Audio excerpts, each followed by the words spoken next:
తాకట్లో ఉన్న బంగారాన్ని విడిపించి ఆ రోజున మార్కెట్ ధర కట్టి మిగిలిన డబ్బును మీకు అందిస్తుంది కొమ్మూరి గోల్డ్. హాయ్ హలో నమస్తే, welcome back to iDream media. అమెరికాలో ఉంటున్న ఇండియన్స్, ముఖ్యంగా స్టూడెంట్స్ అయి ఉండొచ్చు, వర్కింగ్ ప్రొఫెషనల్స్ అయి ఉండొచ్చు, కాస్త మితిమీరి చేస్తున్న పనుల కారణంగా దేశం పరువును తీయడమే కాకుండా వాళ్ళు కూడా నష్టపోతున్నారు. అమెరికా నుంచి గెంటి వేయబడబోతున్నారు అని చెప్పడంలో ఎటువంటి డౌట్ లేదు. ఎందుకు ఈ మాట వాడడం జరిగిందంటే, ట్రంప్ వచ్చాక చాలా రూల్స్ మారాయి. రూల్స్ అనేవి చాలా స్ట్రిక్ట్ అయ్యాయి. ముఖ్యంగా అందులో ట్రాఫిక్ చలాన్స్ అయి ఉండొచ్చు. అండ్ స్టూడెంట్స్ అనే వాళ్ళు క్యాంపస్ దాటి బయట జాబ్ చేయకూడదని అయి ఉండొచ్చు. అండ్ వర్కింగ్ ప్రొఫెషనల్స్ వాళ్ళ పనుల్లో వాళ్ళు ఉండడం తప్ప అన్నెసరీ వాటిలోకి ఎంటర్ అవ్వకుండా ఉండడం అయి ఉండొచ్చు. ఇలాంటివి చాలా విషయాలపై ప్రాపర్ రెస్ట్రిక్షన్స్ అనేవి వచ్చాయి. అయినప్పటికీ కూడా రీసెంట్ గా జరిగిన ఒక సంఘటన చూసుకున్నట్లయితే అది దేశ పరువునే కాకుండా వాళ్ళ భవిష్యత్తును కూడా కాస్త రిస్క్ లో పెట్టే విధంగానే కనిపిస్తా ఉంది. సో ఆ విషయం ఏంటో తెలుసుకుందాం. ఈ విషయాన్ని మనకు ఎక్స్ప్లెయిన్ చేయబోతున్నారు ప్రీబార్ అసోసియేట్ అయిన సాయి శ్రీనివాస్ గారు, అమెరికా నుంచి. సార్తో మాట్లాడు. Hi sir. Hello sir. Sir, మీరు ఆ వీడియో చూసే ఉంటారు. వరల్డ్ వార్ 2 మెమోరియల్ ఎదురుగా ఇండియన్స్ చేసిన డాన్స్ వీడియో. ఆ కొంతవరకు ఇప్పుడు సోషల్ మీడియా వచ్చిన తర్వాత ఇలాంటి ఆ ఇలా డాన్స్ చేయాలనో, లేదంటే సోషల్ మీడియా పరంగా పాపులర్ అవ్వాలనో కొంతమందికి ఉంటూ ఉంటుంది. కానీ అది ఎక్కడ చేస్తున్నాం, ఎలా చేస్తున్నాం అనే విచక్షణ లేకపోవడం అనేది వాళ్ళకి కెరీర్ పరంగాను, అలాగే వాళ్ళు రిప్రజెంట్ చేసే కంట్రీ పరువును కూడా భంగం కలిగిస్తా ఉన్నాయన్నమాట. ముఖ్యంగా ఆ వీడియో గురించి అండ్ మరీ ముఖ్యంగా ఇది ఒక ఎగ్జాంపుల్ గా అక్కడ ఉన్న ఇండియన్స్ కి ఏం చెప్పాలనుకుంటున్నారు మీరు? సో నేను రీసెంట్ గానే ఆ వీడియో చూడడం జరిగింది. అంటే సో సేమ్ యాజ్ లైక్ మీ అందరిలాగానే వైరల్ అయినప్పుడే మాకు క్లియర్ కట్ గా తెలిసింది అది. సో సో తను కూడా ఏదో ఒక ఏదో ఇన్స్టాలో ఒక ఛాలెంజ్ కోసం ఆ వీడియో చేశారు, ఒక ఇద్దరు కపుల్ కలిసి అనేది అయితే. సో మనకు అంటే so all about the public లో ఉన్న ఫ్యాక్ట్స్ గురించి మనం మాట్లాడగలం తప్ప so what there behind intentions కానీ లేకపోతే సో వాళ్ళు ఏదన్నా చేశారా, ఎందుకు అలా చేశారు అనేది సో మనకైతే ఐడియా లేదు. సో అది సో అతని పేరు కూడా మధురాజు అనేది క్లియర్ కట్ గా తెలుస్తుంది మనకి. So as per the online record, so తనకి ఏదో టెక్సస్ లో డాన్స్ స్కూల్ ఉంది. So same as part of it ఈ ఇన్స్టాగ్రామ్ ఒక ఛాలెంజ్ ద్వారా సో అలాంటి మంచి ప్లేస్ లో లేకపోతే ఈ వార్ మెమోరియల్ దగ్గర అంటే మంచి బ్యాక్గ్రౌండ్ వస్తుందనో లేకపోతే సో అక్కడ ఏదో ట్రిప్ కి వచ్చినప్పుడు అక్కడ చేయొచ్చు అనుకున్నారు. So whatever the reasons it may be, so వాళ్ళు అక్కడ డాన్స్ చేయడం జరిగింది. అక్కడ చేయడం వల్ల ఇక్కడున్న సెంటిమెంట్స్ కి సో అమెరికన్ సెంటిమెంట్స్ కానీ సో ఎవరికైనా కానీ అంటే it's not about the Americans ఇక్కడ, ఎందుకంటే ఎవరైనా కానీ సో వాళ్ళ అన్నల్ని కానీ తమ్ముల్ని కానీ వాళ్ళ ఫాదర్స్ కానీ యుద్ధానికి పంపించారు డిఫరెంట్ డిఫరెంట్ రీజన్స్ వల్ల. సో వాళ్ళ సెంటిమెంట్ ని హర్ట్ చేసే విధంగా వాళ్ళు డాన్స్ చేశారు అని అయితే సో ఇక్కడున్న ప్రజలు కానీ సో ఇక్కడున్న వాళ్ళు సో ముఖ్యంగా మనం కూడా so we also should not accept this behaviour. So ఎందుకంటే మనం ఒక భారతదేశంలో ఎవరైనా సో చనిపోయిన వాళ్ళ దగ్గరికి లేకపోతే అక్కడ ఏదైనా ఇట్లాంటివి చేస్తే so same as war memorial మనకు కూడా ఉంది అలాంటి సిమిలర్ కైండ్ ఆఫ్. సో అక్కడ మనం చేస్తే మనం ఎలా అన్యాక్సెప్టబుల్ గా బిహేవియర్ అనుకుంటామో సేమ్ వీళ్ళు కూడా అలానే అనుకుంటున్నారు. సో అది వాళ్ళు తెలిసి చేశారా తెలియక చేశారా అనేది సో కంప్లీట్ గా క్వశ్చన్ మార్క్. అంటే దాన్ని ఎక్స్క్యూజ్ అనేది మనం ఎప్పుడు చేయకూడదు. అంటే వాళ్ళు తెలియక చేశారు, నేను లాస్ట్ టైం కూడా నేను అంటే కొన్నిసార్లు నేను అనుకునేవాడిని తెలియక చేసిండొచ్చు అనుకుని. సో కానీ ఆ తెలియక చేసినాము అనేది కంప్లీట్ ఎప్పుడే కానీ మనం ఎక్స్క్యూజ్ చేయకూడదు. ఎందుకంటే మనం వేరే దేశానికి వచ్చినప్పుడు ఇక్కడున్న చట్టాలు ఇక్కడున్న పరిస్థితులు లేకపోతే ఇక్కడున్న బిహేవియర్ ఎలా ఇక్కడున్న సెంటిమెంట్స్ మనం ఎలా గౌరవించాలి అనేది కూడా మనం తెలుసుకోవాలి ఒక దేశానికి వచ్చినప్పుడు. So that's like most important thing. So అలా చేయకపోవడం వల్ల ఏమైతుందంటే సో సేమ్ యాజ్ మీరు చెప్పినట్టు ఈ కంప్లీట్ గా ఈ పబ్లిక్ అవుట్రీచ్ అనేది వచ్చింది. సో వీళ్ళందరూ ఇలా వచ్చిన వాళ్ళందరూ ఇలానే చేస్తున్నారు, సో ఎందుకు ఇలా చేస్తున్నారు, మా సెంటిమెంట్స్ అనేది హర్ట్ చేస్తున్నారు. కొంతమంది అయితే చాలా మంది ఈ డిపోర్టేషన్ అనేది చేయండి, వీళ్ళ వీసా రివోక్ అనేది చేయండి అనేది చాలా క్లియర్ కట్ గా చెప్తున్నారు. It's very hurting. బట్ కానీ సో దీన్ని మనం సమర్థిస్తూ లేకపోతే ఇలాంటివన్నీ చెయ్యండి అని చెప్పడం మాత్రం మనకైతే కరెక్ట్ కాదని అయితే నేను అనుకుంటున్నాను. అండ్ మరీ ముఖ్యంగా సాయి శ్రీనివాస్ గారు, అక్కడ ఉన్న రూల్స్ గురించి మరొక్కసారి ఇక్కడ మనం డిస్కస్ చేద్దాం. ఎందుకంటే స్టూడెంట్స్ అనే వాళ్ళు వాళ్ళ కెరీర్ నాశనం చేసుకోకూడదు. ఇక్కడ తల్లిదండ్రులు బ్యాంక్ లో లోన్లు తీసుకొచ్చి మరి వాళ్ళని అక్కడ చదువులకని పంపిస్తా ఉంటారు.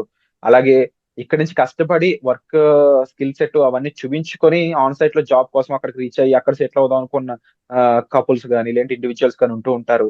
వీళ్ళంతా కూడా చిన్న చిన్న తప్పుల వల్ల నిజంగా వాళ్ళ కెరీర్ కి ఎండ్ పాయింట్ పెట్టుకోవడం అనేది కరెక్ట్ కాదు. కాబట్టి అవేర్నెస్ అనేది ఇక్కడ ఈ వీడియో ద్వారా ఇద్దాం. ఒక్కసారి అక్కడ ఉన్న రూల్స్ మరొక్కసారి మాకు తెలియజేస్తారా? సో అంటే మనం చాలా సార్లు మనం డిస్కస్ చేసుకుంటూనే ఉన్నాం ఈ విద్యార్థులు అంటే ఇక్కడ ఎలా అనుగుణంగా ఉండాలి అనేది చాలా క్లియర్ గా. అంటే చాలా మంది ఎంతో మంది ఇక్కడున్న సోషల్ రెస్పాన్సిబిలిటీ పీపుల్స్ కానీ వీళ్ళందరూ లేకపోతే మీడియా కానీ చాలా క్లియర్ కట్ గా చెప్తున్నారు.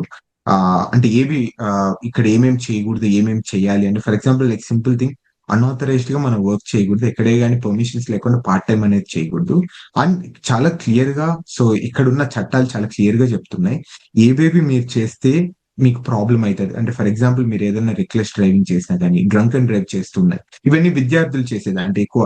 సో బికాస్ ఆఫ్ ఏజ్, అంటే నేను కూడా ఆ ఏజ్ నుండి వచ్చా కదా, ఆ ఏజ్ ద్వారా వచ్చే so whatever the habits కానీ, ద బ్యాడ్ ఇన్ఫ్లుయెన్స్ కానీ, దీని ద్వారా చేసే కొన్ని చిన్న చిన్న mistakes, so that's gonna cost their life అనేది అంటిల్ అన్లెస్ అది జరిగిన తర్వాత తెలుసుకుంటున్నాం.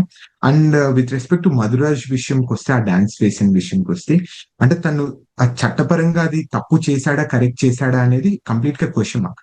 ఇక్కడ ఏం చెప్తుందంటే నేషనల్ పార్క్ సర్వీస్ యాక్ట్ అనేది ఈ విచ్ లైక్ ఈ మెమోరియల్స్ ని, అంటే ఈ మోనుమెంట్స్ ని సెక్యూర్ చేయడానికి ఇక్కడున్న అక్కడ చుట్టుపక్కల ఎలా మనం బిహేవ్ చేయాలి అని చెప్పేదానికి ఆ చట్టం అనేది వాడతారు.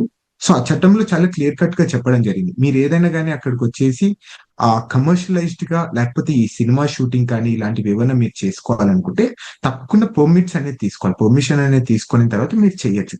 ఇక్కడ వీళ్ళు పర్మిషన్ తీసుకున్నారా లేదా అనేది కంప్లీట్ గా క్వశ్చన్ మార్క్. అంటే సో ఐఎమ్ టాకింగ్ అబౌట్ అంటే పబ్లిక్ గా అవైలబుల్ గా ఉన్న ఇన్ఫర్మేషన్ ప్రకారం అది తీసుకున్నారా లేదా. ఒకవేళ తీసుకున్నది లేకపోయినా కానీ అలాంటి డాన్స్ చేయడం వల్ల అదేమైనా డిపోర్టబుల్ క్రైమా కాదా, అంటే ఇలాంటి ఏదైనా బిహేవియర్ థింగ్ వచ్చినప్పుడు దాన్ని డిపోర్ట్ చేయొచ్చా లేదా అని కూడా కంప్లీట్ గా question mark. These are the complete question marks. అంటే ఇట్లాంటి డాన్స్ వేయడం వల్ల కూడా డిపోర్ట్ అయిపోతామా అనేది కూడా ఇక్కడ ఎక్కడైనా చట్టంలో ఉందా అనుకుంటే, సో ప్రస్తుతానికి నాకు తెలిసిన వరకు అయితే ఎక్కడ చట్టంలో లేదు. సో ఇలాంటివి ఎందుకు అంటే, మనం ఏదో ఇట్లాంటివి లుసుగులు వాడుకొని మనం ఇలాంటి బిహేవియర్ మనం చేస్తామా అంటే విచ్ ఇస్ కంప్లీట్లీ అన్యాక్సెప్టబుల్. ఇలాంటివి ఎప్పుడే కానీ మనం చేయకూడదు. మనం ఇక్కడికి వచ్చింది so in order to achieve something, American dream కానీ, సో దాన్ని అచీవ్ కి అనుగుణంగా మనం వెళ్ళాలి తప్ప ఇలాంటివి చేయడం వల్ల మన లైఫ్ స్పాయిల్ అయిపోతుందని నేనైతే ఈ సందర్భంగా చెప్పాలనుకుంటున్నాను. తప్పకుండా సాయి శ్రీనివాస్ గారు, ఇప్పుడు మీరు చెప్పినవన్నీ కూడా ప్రతి ఒక్క తల్లిదండ్రులు ఎవరైతే వాళ్ళ పిల్లలు యుఎస్ లో చదువుకుంటున్నారో, అలాగే ఎవరైతే యుఎస్ లో వర్క్ చేస్తున్న ఇండివిజువల్స్ ఉన్నారో ప్రతి ఒక్కరు కూడా జాగ్రత్త వహించండి. ఎందుకంటే మీ కెరీర్ అనేది చాలా ఇంపార్టెంట్.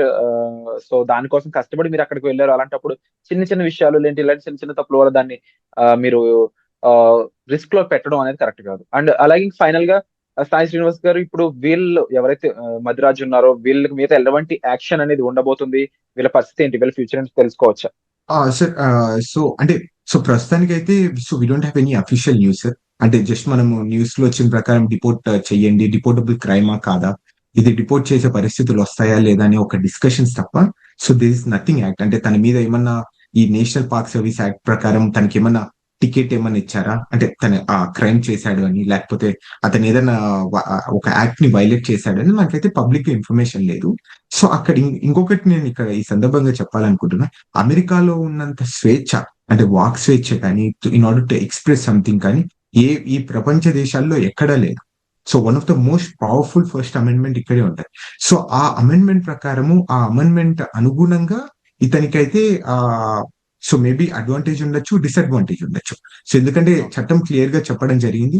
సో అలాంటి సందర్భాల్లో, అలాంటి ప్లేసెస్ లో what ever the expression, maybe dance చేయడం కానీ, మాట్లాడడం కానీ, లేకపోతే షో చేయడం కానీ, ఇవన్నీ కంప్లీట్ గా పర్మిషన్స్ అనేది కానీ పర్మిసబుల్ కాదు. పర్మిషన్ లేకుండా చేస్తే అది చట్టరీత్యా నేరము, లేకపోతే అది వైలేట్ చేసినట్టయితే క్లియర్ గా చెప్పడం జరిగింది. కాబట్టి సో మేబీ దానికి అనుగుణంగా నేషనల్ పార్క్ సర్వీస్ యాక్ట్ ప్రకారం వాళ్ళకి ఏమైనా టికెట్ ఇష్యూ అయ్యే ఛాన్స్ ఉంటుంది. సో బట్ కానీ డిపోర్టబుల్ క్రైమా కాదా అంటే so completely question marks. So but like అంటే నాకు తెలిసిన చట్టం ప్రకారం, లేకపోతే ఇక్కడున్న ఐఎన్ఎస్ చట్టం ప్రకారం అయితే సో అదైతే డిపోర్టబుల్ క్రైమ్ కాదు అని అయితే నేను అనుకుంటున్నాను. అండ్ సో వాళ్ళ సిచ్యువేషన్ ఏ విధంగా ఉంది ఏంటి అనేది అయితే అప్డేట్స్ అయితే రావాల్సి ఉంది. అండ్ ముఖ్యంగా ఇలాంటిది ఒక రిఫరెన్స్ పాయింట్ గా తీసుకొని ప్రతి ఒక్కరు జాగ్రత్త వహించడం అనేది చాలా ఇంపార్టెంట్ అండి. అండ్ దాని గురించి ఈ ఎపిసోడ్ అనేది మీ ముందుకు తీసుకురావడం జరిగింది.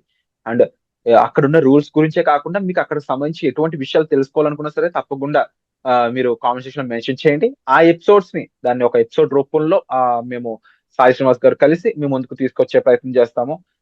తప్పకుండా మీకు ఎటువంటి డౌట్స్ ఉన్నా సరే, మీకున్న రిక్వైర్మెంట్స్ ప్రకారం, అంటే అమెరికాలో చదువుకోవడం సంబంధించి అక్కడ ఉన్న క్యాంపస్ సంబంధించిన డౌట్స్ అయి ఉండొచ్చు, లేదంటే అక్కడ జాబ్ చేసినప్పుడు రూల్స్ అండ్ రెగ్యులేషన్ సంబంధించిన విషయాలు అయి ఉండొచ్చు, లేదంటే నేను హెల్ప్ అయి ఉండొచ్చు, ఇలాంటి విషయాలకు సంబంధించి కామెంట్స్ ఇట్లా మీరు మెన్షన్ చేసినట్లయితే దానిపై ఆ కంటెంట్ కి సంబంధించిన విషయాలన్నీ కూడా మీ ముందుకు తీసుకొచ్చే ప్రయత్నం అయితే మేము చేస్తాం. మరొకసారి ఈ ఎపిసోడ్ ఎలా అనిపించిందో తప్పకుండా కామెంట్ సెక్షన్ లో మెన్షన్ చేయండి. Thank you so much Sai Srinivas గారు. వచ్చే ఎపిసోడ్ లో మళ్ళీ కలుద్దాం.